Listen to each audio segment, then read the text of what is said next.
Hello everybody, and thank you for sharing your time with me. I'm sending this message through various different channels to reach my dear Russian friends and the Russian soldiers serving in Ukraine. I'm speaking to you today because there are things that are going on in the world that are being kept from you, terrible things that you should know about. But before I talk about the harsh realities, let me just tell you about the Russian who became my hero.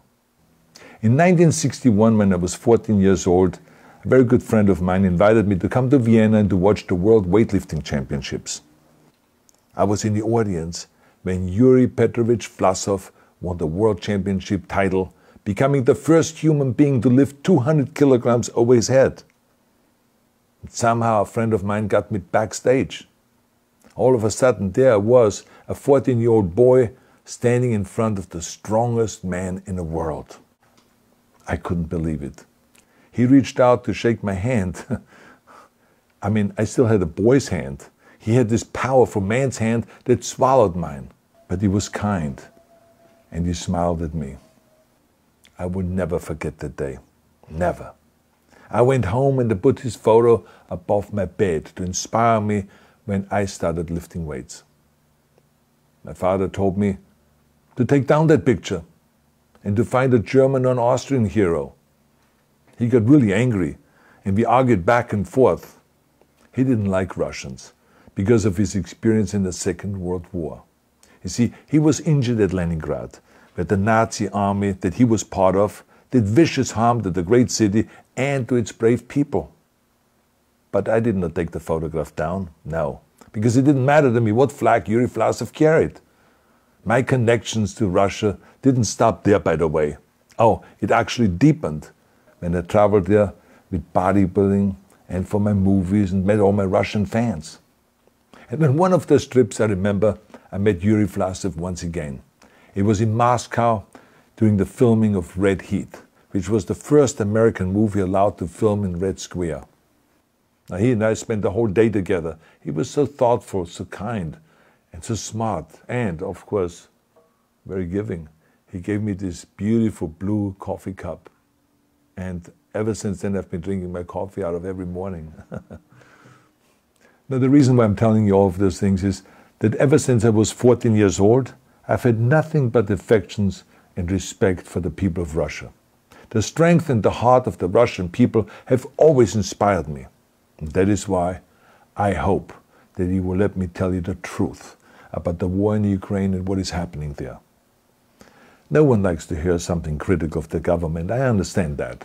But as a longtime friend of the Russian people, I hope that you will hear what I have to say. And may I remind you that I speak with the same heartfelt concern as I spoke to the American people when there was an attempted insurrection on January 6th last year, when a wild crowd was storming the US Capitol, trying to overthrow our government.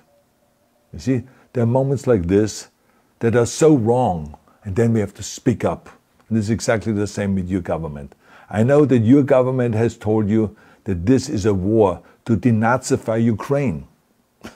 Denazify Ukraine? This is not true. Ukraine is a country with a Jewish president, I might add, whose father's 3 brothers were all murdered by the Nazis. You see, Ukraine did not start this war. Neither did nationalists or Nazis. Those in power in the Kremlin started this war. This is not the Russian people's war. No. As a matter of fact, let me tell you, what you should know is that 141 nations at the UN voted that Russia was the aggressor and called for it to remove its troops immediately. Only 4 countries in the entire world voted with Russia. That is a fact. See, the world has turned against Russia because of its actions in Ukraine. Whole city blocks have been flattened by Russian artillery and bombs, including a children's hospital and a maternity hospital. 3 million Ukrainian refugees, mainly women, children, and elderly, fled their country, and many more are trying to seek to get out. It is a humanitarian crisis. Because of its brutality, Russia is now isolated from the society of nations. You're also not being told the truth about the consequences of this war on Russia itself.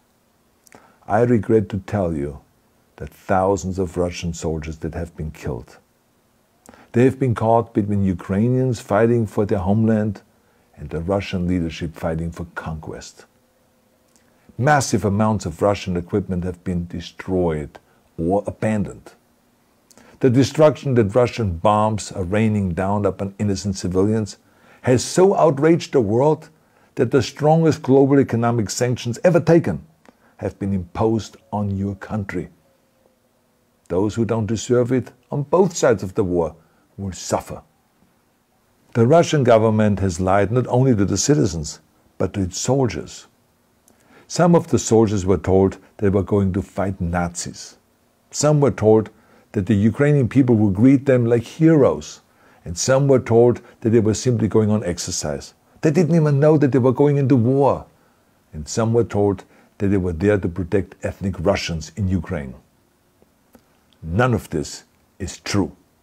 The fact is that Russian soldiers have faced fierce resistance from the Ukrainians who want to protect their families and their country. When I see babies being pulled out of ruins, I think that I'm watching a documentary about the horrors of the Second World War, not the news of the day.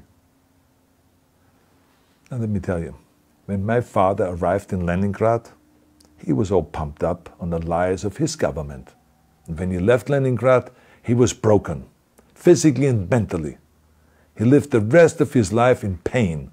Pain from a broken back, pain from the shrapnel that always reminded him of these terrible years, and pain from the guilt that he felt. To the Russian soldiers listening to this broadcast, you already know much of the truth that I've been speaking. You have seen it with your own eyes. I don't want you to be broken like my father. This is not the war to defend Russia that your grandfathers or your great-grandfathers fought. This is an illegal war. Your lives, your limbs, your futures are being sacrificed for a senseless war condemned by the entire world. Now, to those in power in the Kremlin, let me just ask you, why would you sacrifice those young men for your own ambitions? To the soldiers who are listening to this, remember that 11 million Russians have family connections to Ukraine. So every bullet you shoot a brother or a sister. Every bomb or every shell that falls is falling not on an enemy, but on a school, or a hospital, or a home. I know that the Russian people are not aware of such things are happening. So I urge the Russian people and the Russian soldiers in Ukraine to understand the propaganda and the disinformation that you are being told. I ask you to help me spread the truth. Let your fellow Russians know the human catastrophe that is happening in Ukraine. And to President Putin I say, you started this war. You are leading this war. You can stop this war. Now, let me close with a message to all of the Russians who have been protesting on the streets against the invasion of Ukraine. The world has seen your bravery. We know that you have suffered the consequences of your courage. You have been arrested, you have been jailed, and you have been beaten. You are my new heroes. You have the strength of Yuri Petrovich Vlasov. You have the true heart of Russia. My dear Russian friends, may God bless you all.